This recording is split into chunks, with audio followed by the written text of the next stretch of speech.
And we're live. Hello, Internet. It's 8 o'clock. This is my face. This is a book. It's Facebook. And we are live at 8 o'clock reading another chapter of The Scarecrow of Oz, the 9th book in the Oz series. We're almost to the double digits. Woohoo! Next book is called Rinc-A-Tink of Oz. We'll probably be starting that by the end of this week because we're on chapter 19 tonight. There's only 24 chapters in this book. So 19, 20 on Monday, 22 on Wednesday, 24 on Friday, and Saturday we should start Rinc-A-Tink of Oz. I'm assuming there is no character named Rinc-A-Tink in the book Rinc-A-Tink of Oz because, you know, this book barely has a Scarecrow. So why should that book have a Rinc-A-Tink? I don't know. Let's find out together. But first let's read chapter 19 of Scarecrow of Oz right now. Whoa! Let's do it! Alright. Chapter 19, The Conquest of the Witch. Now, as soon as the conquest of King Cruel had taken place, one of the orcs had been dispatched to Pon's house with the joyful news. At once, Gloria and Pon and Trot and Button-Bright hastened toward the castle. They were somewhat surprised by the sight that met their eyes, for there was the Scarecrow crowned king, and all the people kneeling humbly before him. So they likewise bowed low to the new ruler, and then stood before the throne. Cap'n Bill, as the gray grasshopper, was still perched upon Trot's shoulder, but now he hopped to the shoulder of the Scarecrow and whispered into the painted ear. "I thought Glory was to be the queen of Jinxland." The Scarecrow shook his head. "Not yet," he answered. "No queen with a frozen heart is fit to rule any country." Then he turned to his new friend the orc, who was strutting about very proud of what he had done, and said, "Do you suppose you or your followers could find old Blinky the Witch?" "Where is she?" asked the orc.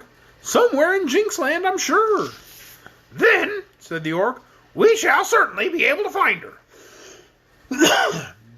"It would give me great pleasure," declared the Scarecrow. "When you have found her, bring her here to me, and I will then decide what to do with her." The orc called his followers together and spoke a few words to them in a low tone. A moment after they rose into the air, so suddenly that the Scarecrow, who was very light in weight, was blown quite out of his throne into the arms of Pon, who replaced him carefully upon his seat. There was an eddy of dust and ashes, too, and the grasshopper only saved himself from being whirled into the crowd of people by jumping into a tree, from where a series of hops soon brought him back to Trot's shoulder again. The orcs were quite out of sight by this time, so the Scarecrow made a speech to the people and presented Gloria to them, who they knew well already and were fond of. But not all of them knew of her frozen heart. When the Scarecrow related the story of the Wicked Witch's misdeeds, which had been encouraged and paid for by Cruel and Googly Goo, the people were very indignant. Meantime, the 50 orcs had scattered all over Jinxland, which is not a very big country, and their sharp eyes were peering into every valley and grave and gully. Finally, one of them spied a pair of heels sticking out from underneath some bushes, and with a shrill whistle to warn its comrades that the witch was found, the orc flew down and dragged old Blinky from her hiding place. Then 2 or 3 of the orcs seized the clothing of the wicked woman in their strong claws and, lifting her high in the air where she struggled and screamed to no avail, they flew with her straight to the royal castle and set her down before the throne of the Scarecrow. "Good!" exclaimed the straw man, nodding his stuffed head with satisfaction. "Now we can proceed to business. Mistress Witch, I am obliged to request, gently but firmly, that you undo all the wrongs you have done by means of your witchcraft." "Pah!" cried old Blinky in a scornful voice. "I defy you all! By my magic powers, I can turn you all into pigs! Rooting in the mud, and I'll do it if you're not careful." "I think you're mistaken about that," said the Scarecrow, and rising from his throne, he walked with wobbling steps to the side of the Wicked Witch. "Before I left the land of Oz, Glinda, the royal sorceress, gave me a box, which I was not to open except in an emergency. But I feel pretty sure that this occasion is an emergency, don't you, Trot?" he asked, turning toward the little girl. "Why, we've got to do something," replied Trot seriously. "Things seem in an awful muddle here just now, and they'll be worse if we don't stop this witch from doing more harm to people." "That is my idea exactly," said the Scarecrow, and taking a small box from his pocket, he opened the cover and tossed the contents toward Blinky. The old woman shrank back, pale and trembling, as a fine white dust settled all about her. Under its influence, she seemed, to all the eyes of the observers, to shrivel and grow smaller. Oh dear, she wailed, wringing her hands in fear. "Haven't you the antidote, Scarecrow? Didn't the great sorceress give you another box?" "She did," answered the Scarecrow. "Then give it, quick!" pleaded the witch. "Give it to me and I'll do anything you ask." You will do what I ask first, declared the Scarecrow firmly. The witch was shriveling and growing smaller every moment. Be quick, then, she said. Tell me what I must do, and let me do it, or it will be too late. You made Trot's friend Cap'n Bill a grasshopper. I command you give him back his proper form again, said the Scarecrow. Where is he? Where's the grasshopper? Quick, quick, she screamed. Cap'n Bill, who had been deeply interested in this conversation, gave a great leap from Trot's shoulder and landed on that of the Scarecrow. Blinky saw him alight and at once began to make magic passes and to mumble magic incantations. She was in a desperate hurry, knowing that she had no time to waste, and the grasshopper was so suddenly transformed into the old sailor man, Cap'n Bill, that he had no opportunity to jump off the Scarecrow's shoulder, so his great weight bore the stuffed Scarecrow to the ground. No harm was done, however, and the straw man got up and brushed the dust from his clothes while Trot delightedly embraced Cap'n Bill. The other box! Quick, the other box! Give me the other box! Begged Blinky, who had now shrunk to half her former size. Not yet, said the Scarecrow. You must first melt Princess Gloria's frozen heart. I can't! It's an awful job to do that. I can't, asserted the witch in an agony of fear, for she was growing still smaller. You must! Declared the Scarecrow firmly.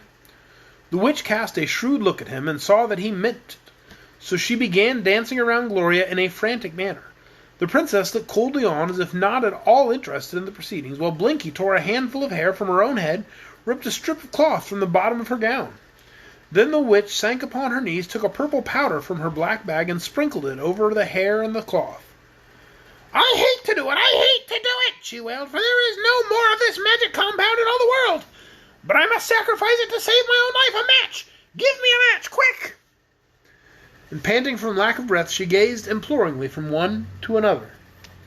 Cap'n Bill was the only one who had a match, but he lost no time in handing it to Blinky, who quickly set fire to the hair and the cloth and the purple powder. At once a purple cloud enveloped Gloria, and this gradually turned to a rosy pink color, brilliant and quite transparent. Through the rosy cloud they could see all the beautiful princess, standing proud and erect. Then her heart became visible, at first frosted with ice, but slowly growing brighter and warmer until all the frost had disappeared, and it was beating as softly and regularly as any other heart. And now the cloud dispersed and disclosed Gloria, her face suffused with joy, smiling tenderly upon the friends who were grouped about her. Poor Pon stepped forward, timidly, fearing a repulse, but with pleading eyes and arms fondly outstretched toward his former sweetheart. And the princess saw him, and her sweet face lighted with a radiant smile.